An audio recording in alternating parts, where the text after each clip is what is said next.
welcome back to the Story People channel. If this is your first time here, hi, welcome. It's so good to see you. My name is Sophia. This is... I'm Lord Josh. Hi. If you are joining us for the first time, we are doing these videos to tell you our journey, how we met.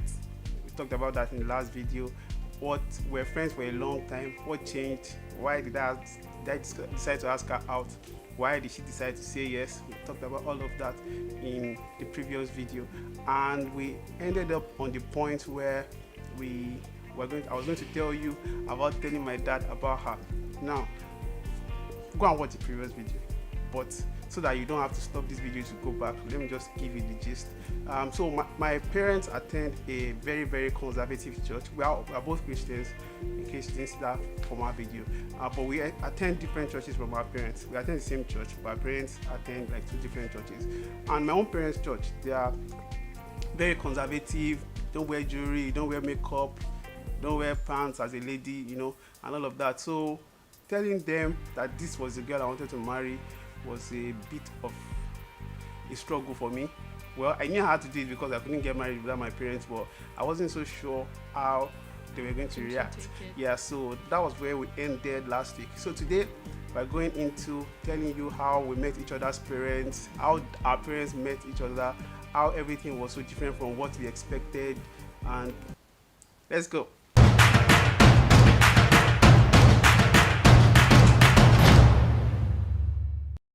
So from the last video, I mentioned that my parents were in town. They are not in the same city where I live.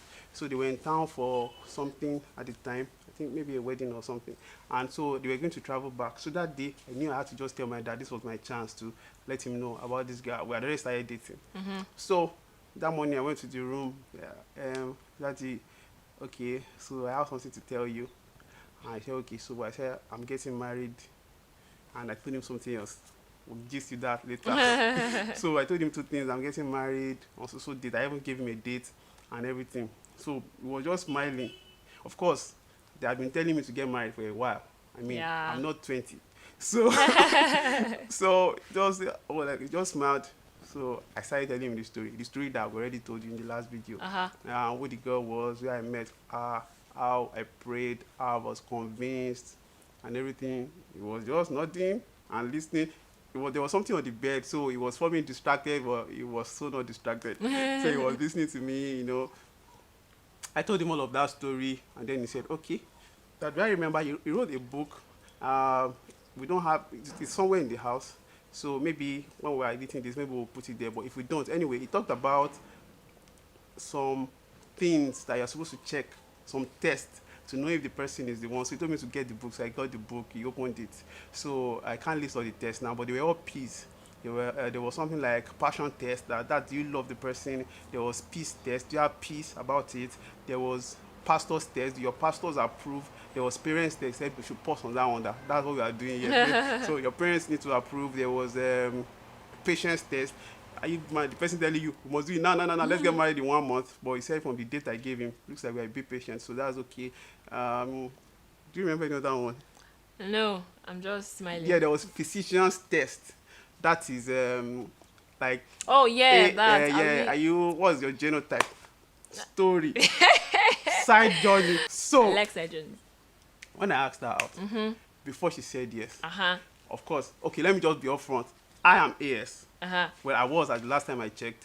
So I knew that no to AS, forget the law, forget the God said. AS, nah. Not happening. No, not happening. So I knew that, man, that was always the challenge. You fall in love and as you're falling in the love, you pray, God, let that be AS. Let that be AA, sorry.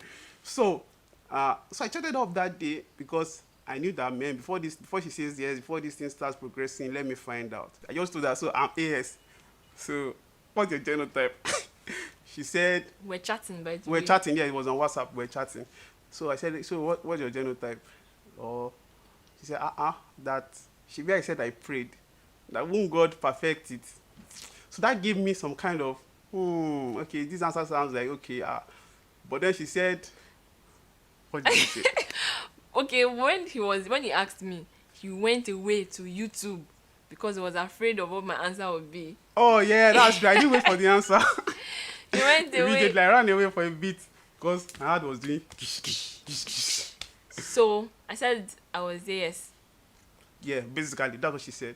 Said she was AS. No, she didn't say it directly like she was AS. She said, so what she tells me she's AS, that will I go away or something. I said, we'll go and pray now, and God will change it. You know, but I wasn't sure. She didn't say it like 100%. So a part of me was saying, is she AS? Is she AA? So for a while, we still continue, just continue talking and left that part until one day, later, she and her sister cooked up that, okay, let us have version on this guy and just let him know. So before she now told me she was AA. Anyway, back to what I was saying. So that was one of the tests, physician tests to check if you are medically compatible. You know, so all of those things, he asked me, all of them were, of course, they were tick, tick, tick, tick, tick. So I told him that, well, Daddy, this girl is not there. Of course, he knew. I told him from the start that she attends my church, so he knew that she was not Deeper Life and everything. So he asked me what is her full name. Immediately he asked me what's her full name. I knew what he wanted to do. He wanted to go and check Facebook. So I gave him the full name. But a part of me was still feeling, see, this is my baby. She rarely wears skirts. I don't want to say never because she does like once in a year, but she barely wears skirts. She's always wearing. But I also knew that there's nothing he will see on her Facebook apart from the dressing. That will turn him off. She's a good girl, very, very good girl. Aww. So I think by the time I came back, or maybe the next day or that day, I'm not sure, he was like, okay, can they meet her? I'm like, no, too soon. Like, even me myself, I was not mentally prepared for them meeting. So he said, all right, and then they traveled. This is what got me. There was no process of acceptance. You know how you say, let me go and think about it, and then they'll come back 2 weeks later, we are not sure, and there was no process. Now, of course, he didn't say from the first day that, oh, yes, daughter-in-law, bring her home. He said he wanted to meet her. And he called apparently he called a few people that he saw they were mutual friends that he knew. And say, this lady, how is she? And no, she's a good girl, you know. And everything like that went. Until they talked, until she eventually came and met them. That was when he now told us the full story. So, tell them the story, how you met my parents. So, we set a date to go and meet his parents. And that day, before that day, when we went to see our pastor, right? Before that day, even before we went to see our pastor, there was a time I was spending some time at their place. That's my pastor's place. And one of my sisters in church was going to see her own mother-in-law to be at the time. And he was giving her advice not to wear trouser or, all of those things, just because you don't want to offend somebody else's face, that there was really no need. They might know that you do these things, but you don't have to carry yourself and wear like that. So I just heard that, and I was like, oh wow, wisdom. And at that time, he was not anywhere in sight actually, but I just felt that made sense. So when we were going to see him, I was like, definitely I was not going to wear trouser to go. And then he's like, don't even wear this your gold hair. There's no need. There's no need. So I like wearing some color in my hair. So I had one hair like that. I had color. So he's like, don't wear that one, do this one. So he just said there's no need to put in their face. Just, they know that you wear trousers, quite alright, but you don't have to, present yourself like a wobe when you go there. So anyways, we went, bought a nice dress, and like he was saying, I don't wear skirts or dresses like that. The only dresses I have, I think, are uniforms. So I had to borrow a dress for my sister because I did not have Thank you, Stephanie. God bless you. God bless you for that dress. So I got there and I was received with so much love, I was welcomed with so much, there was so much hospitality in the air. We talked, and then he went through the piece he went through with me too, and basically he just talked around the fact that it was God ordained and everything. I felt really loved, and then at the end of all the talk, the mother started singing welcome song for me. You are welcome in the name of the Lord. Anyway, after all of that, there was hugging, there was pictures, and then there were lots of gifts for me. For her, not for me. I got nothing. You got nothing. I got her. Yeah. So because of that, I have to receive all the gifts. Yeah. Mm-hmm. I got the best gift. Oh, so sweet. Yeah. So you would think that seeing the way God helped us with meeting my parents. I would just trust that meeting our own parents would be very smooth. But this brother had no faith. I was really nervous about meeting her dad. And like most guys that are married know, the person you are nervous about meeting is not the uncle, it's not the mom, it's not the siblings, it's usually the dad. I hope that my daughter's future husband will not feel that way about meeting me, but there's just something about dads. We are just afraid of meeting them. So, so her dad was not in town too, and she had not even told her dad officially that I'm dating somebody. So that was the first ordeal we had to cross. Yay. Her dad gave her a task to perform, something to do. He was supposed to edit and review a book. But this babe will not do the work. And she knew that if she didn't do the work and she called her dad, the first thing we ask is, how about the work? It's not as if she just intentionally left it. There was a lot to do at the time, actually. Thank you. So, anyway, so that happened. And I just kept telling her, babe, tell your dad now, tell your dad. Say, I have to finish this work. Eventually, I just said, see, me too, I know English small. You know English well, forming ability. Yeah, anyway. Ability, yeah, I know English. So when he was like, give me, let me do this for you, I'm like, yes! That's what she was waiting for all along. We were supposed to do, anyway, I did the work, eventually edited it and reviewed it. So she sent that to her dad. And then eventually she called her called dad. him. Very short conversation according to her. Yeah. I'm like, hello daddy. I'm like, yeah. I said, so I think I found somebody I think I want to marry. He's like, oh, okay. I'm like, okay, so it's like, we'll talk more when I come. That was it. Very short. Yeah, when dad came and he called me, like, let's talk about our conversations. I'm like, yeah. He's like, so you said you want to marry me. I said, why? I said a bunch of things that I probably cannot remember right now, but they made sense a bit then. He's like, do you love him? I said, yes. I said, how do you know? And I'm like, so I don't know. I don't love him. Yeah. So eventually the day came when we were supposed to meet. So Shogo was in town too. Shout out to Shogo. Shogo was in town, so I said, man, I'm meeting my future father-in-law today. So we went to a store. We not do free ad for them. And he got a bottle of wine, put it in one nice package like that. Yeah, very nice. And then I went to the house. I sat down gently on one cushion chair. I was nervously waiting for the entrance of the man. So he entered. I'd never met him before, actually. I'd seen pictures, but never met him before. I'd met our mom separately, but not She's him. Sweet mom. Yeah, your sweet mom. So he entered, and as a properly trained Yoruba boy, I just went frustrated. Get up. Yeah, good afternoon, sir. I was like, oh no, get up. We'll have plenty of that in the future. I was like, oh, okay, awesome. So I sat down. So there's this chair. Yeah. In their living room. It's different from the set. It's not part of the set. It's like what fabric is that in? What material? I have no idea. It's not pushing like that. So it's not this foldable kind of chair. Exactly, collapsible chair. So it was there in the living room. So he now said, no, stand up, sit on that chair. In my mind, I was like, hot seat. I don't enter today. I mean, I had had this that Prof can ask questions. So in my mind, I was thinking, what kind of question can you even ask me? I didn't prepare because I didn't know. There was nobody gave me past question. There was no series. There was no nothing like that. So I just sat down waiting. So he said, the first question he asked me, so what are your plans?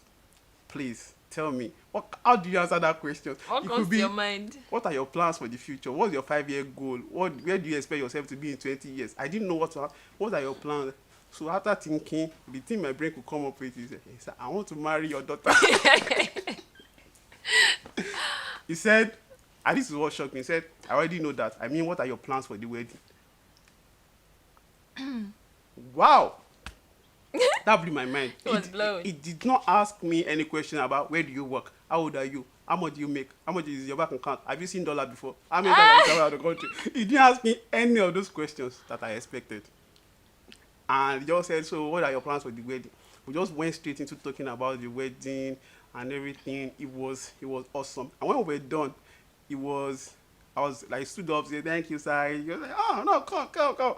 He hugged me. Oh my Jesus. And then when you hugged him, we were all not expecting the hug, so we're like, It was saying, I said, look at him, he's shocked. bring phone, let's take picture of this. We need to put this out there, and then nobody could quickly There get was no phone. phone, So so he's like, do you want to take a picture? Okay, let's Let's do the hug again. Oh, Then he yeah. came. Oh Lord, it was dope, and it made things smoother. And to be honest, that's kind of how the relationship between our families went Yes. from that point. Like meeting my parents, meeting our parents. It was just everything was good. It was good. You know when you say God went before you and just made things easy. That's what happened for us. And for that, Father, thank you. Glory to God. After those meetings, we just proceeded straight to introduction, Yeah. and then to traveling to my hometown to see extended family. Yeah, and I think at this point I should mention for people outside Nigeria, maybe this might not mean a lot to you. If you are like American, everybody is American. Even if you are from Texas, you are from DC, whatever, wherever you are from, you are American. In Nigeria, we're not like that. We have like maybe 200 and something tribes or more in Nigeria. Sorry, I might Google that and find out the real number. But we have several tribes in Nigeria, and all of us like to stay in our tribe. I don't know why, but that happens a lot. People just expect you. I'm a Yoruba guy. As a Yoruba guy, marry a Yoruba woman. She's Ebira. That's her tribe from Kogi State. If you're Ebira, just stick with it. So, but I mean, I did not consider that she was Ebira for a while. It did not even occur to me until the day I was talking with a friend of mine, and I said, so he said, something I told him, Sophia, no, he said, hey. He asked the question. He said, which one do you think will bother your parents more? The fact that she's not deeper life or the fact that she's Ibira? Well, she's Ibira. Okay. I'd never considered it. It didn't occur to me. It wasn't a problem for me at all because, I don't know, it wasn't. So, but at that point, I now realized that, come on, that's true. I mean, when I go to their house sometimes, they speak their language. I don't understand anything. You can imagine when they are talking, I'm just like, I know they are not selling me. I know they are not selling me. I mean, she will not be involved in selling me. So that was the. I know you cannot sell me.